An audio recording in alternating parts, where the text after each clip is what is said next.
projectile is a particle moving freely under gravity in a two-dimensional plane. The trajectory of an object undergoing projectile motion consists of a vertical component and a horizontal component. Now, the acceleration is constant since it is due to gravity and it is downward throughout the motion. The horizontal velocity vh is constant and in the direction of the object throughout the motion. And the vertical velocity vv changes in magnitude and direction throughout the motion. Note that at the top, vv is equal to 0.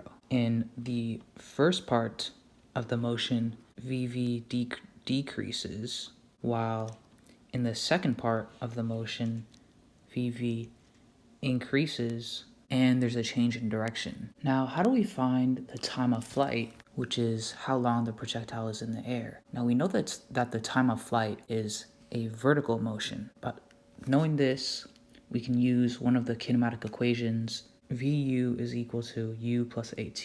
Now, in this equation, u would be u sin theta, since it's a vertical motion. V would be 0, a would be negative g, which is gravity, and t would be the unknown. Now we can plug all of this into the formula and we can rearrange to find t, giving us the time of flight. To find the maximum height attained by the projectile, we can use another kinematic equation. Now in this case, we know that v is 0, u is u sin theta, a is negative g, and s is what we're solving for.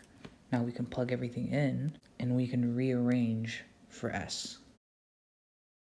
Now how do we find the range? Well, the range is the horizontal distance traveled by the projectile. So we can simply use the equation distance is equal to speed times time. So here, the speed would be u times cos theta, which is the initial speed, times cos theta. T would be an unknown, and d would also be an unknown. So the formula for range would be d is equal to u cos theta times t, or we can replace d since it is a horizontal motion. Now, if you don't know t, you could replace t with the time formula, which is tu 2u sin theta g. So the formula would become x is equal to u cos theta times 2u sin over g, which would become u squared sin, which would become